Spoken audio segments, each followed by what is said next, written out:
Back in 2013, you would have thought a plane hit the second tower with the way bronies were reacting to the announcement of Equestria girls. Ever since the first generation of My Little Pony, humans have been involved in some capacity, but this would have been the first time since that generation where these two worlds would collide. And for the very first movie of this generation, taking us out of the world of Equestria for almost its entirety was certainly confusing. But it was very clear as to why this was made. It's because Hasbro needed to compete with the at the time very popular Monster High dolls. Whoever came out on top is your guess, but it was clear that Equestria Girls was popular enough that it became a quintessential cornerstone of Generation 4. This spin-off series spawned 4 movies, 8 specials, and God knows how many shorts. But no matter how successful it is, one thing stands very clear about this series. Nothing about it makes sense. I'm going to be going through this step by step, looking at the information the series gives us in order, to show how Equestria Girls completely shatters the lore of My Little Pony.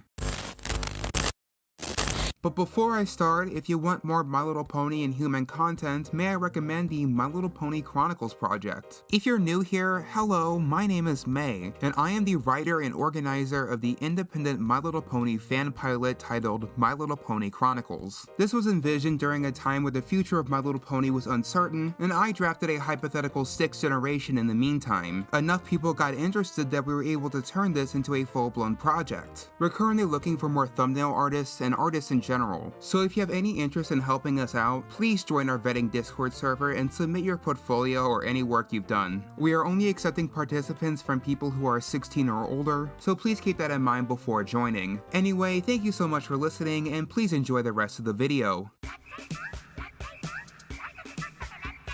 So when we first enter the world of Equestria Girls, we see our first issue. And no, that's not Twilight, it's Spike. Why is Spike a dog, like a domesticated dog? Spike is a fully autonomous, thinking individual. When he was still a dragon, he was technically more human than the rest of the ponies. Like in Equestria, dragons are often seen as equal to ponies. They have their own kingdoms and culture and traditions, and none of them are pets. If Ember walked through the mirror, who is the closest thing to a fully grown adult woman in Equestria, would she just be reduced of all of her agency and just become a dog? So what about the diamond dogs, the already sentient dog species that exists in Equestria? If they walk through, do they just become dragons? No, they become humans, because that just makes so much more sense. I don't know why Spike could have just been a kid around the age of Apple Bloom, Sweetie Belle, and Scootaloo. Speaking of which, what is the age change going on here? I'm able to accept that this is an alternate universe, so characters aren't going to have the same age in Equestria that they do on Earth. So if you're somewhere in your 20s, at least according to the amount of candles on Rainbow Dash's cake, you are made younger to be about 16 to 18 years old. 19 if we're being generous, because some school district cutoffs are different. Okay, so does that mean everyone follows that train of logic, made a couple years younger? No, not at all. The CMC, who are basically grade schoolers in the original show,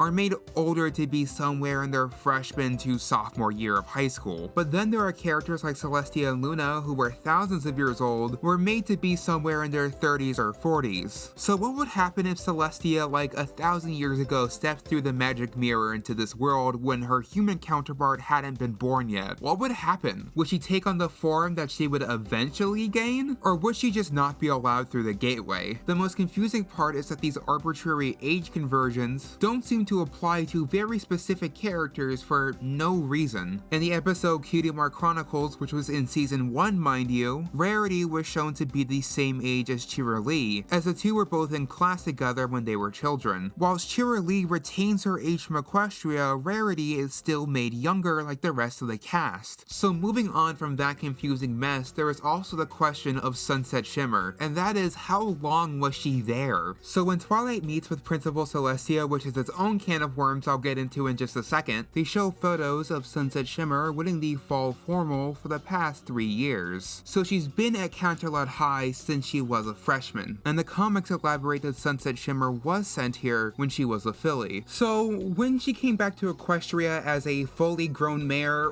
what happened there? You go through a portal as like a kindergartner, which turns you into a freshman in high school. Then you go back through the portal 4 years later as a senior senior, and all of a sudden you are now a full-grown adult in your 20s. What's even more confusing is that Sunset Shimmer started her studies before Twilight. Sunset Shimmer, a former student of mine. She began her studies with me not long before Twilight. So like, what is going on here? Does time just pass really fast in Equestria? But let's get the big white elephant in the room out of the way. Celestia is the ruler of Equestria. She's like the president of their planet, basically. She can quite literally move the sun and moon to her whim. But in the human world, she's just demoted to being a principal? So like, who are the world leaders? And who are their pony equivalents in Equestria? What are they doing? Is like all of Equestria condensed into this school district? Does that imply that in Equestria there are beings of authority higher than Celestia? Is that what Skyros is supposed to represent? Now that I think of it, what about the other powerful creatures and monsters in Equestria? Like, Tyrek in this universe is just a video game character, but like, how does that work? Are video game characters sentient like it's Wreck-It Ralph? If Tyrek steps through the portal, does he just become a video game that you can put into a console? And does he keep his sentience like Spike does? Can he find some way to talk to you? At what point does this just become Toy Story? And then there are the creatures who just get no changes between dimensions. Angel Bunny, Gummy, Winona, and other pets are exactly the same between dimensions. So what is the cutoff point between pet and sentient creature? Because Winona and Spike are both dogs. So why isn't one version of Winona a dragon or a different creature altogether? So when you're a dog on Earth, there's like a 50-50 chance of either becoming a dragon or staying as yourself. What determines that? What happens if there's like an interspecies relationship in Equestria? It's shown that that's completely possible. When you make a system of magic, there needs to be rules to this. And don't even get me started on the Dazzlings. They retain their immortality and powers. Through some unspecified means, you can also learn what your equestrian powers are as a person. So if Celestia like really harmonized with like Twilight or somebody, could she really fuck up the planet with the sun? And why didn't Twilight come with a conduit to use her powers like the sirens had? Like, the gems were a part of the Dazzlings' bodies, and they just sort of became necklaces on Earth. So why didn't Twilight get a wand or an amulet or something equivalent so she could do her magic? And when they do get their powers, it seems to be only accessible when the gateway is open. Except when it isn't, I guess? Because they were able to pony up even when the gateway was still closed. So why couldn't Twilight just use her magic? Did she just not believe in herself enough? Well, we will probably not know the answer to any of these questions because there wasn't a fifth movie. I'm sure Rainbow Road Trip was worth it though. Who am I kidding? Even if there was a fifth movie, I'm pretty sure these questions would be unanswered. Do you really think if we got that fifth hypothetical movie that they would have sat down and explained to us why some dogs are dogs and some dogs are humans and some dragons are dogs? This is a serious situation that matters to me. I need lore in my toy commercials. They probably just thought that Spike being a dog would be cute and it would be great for toys and not much else. I'm 22 years old with a bachelor's degree.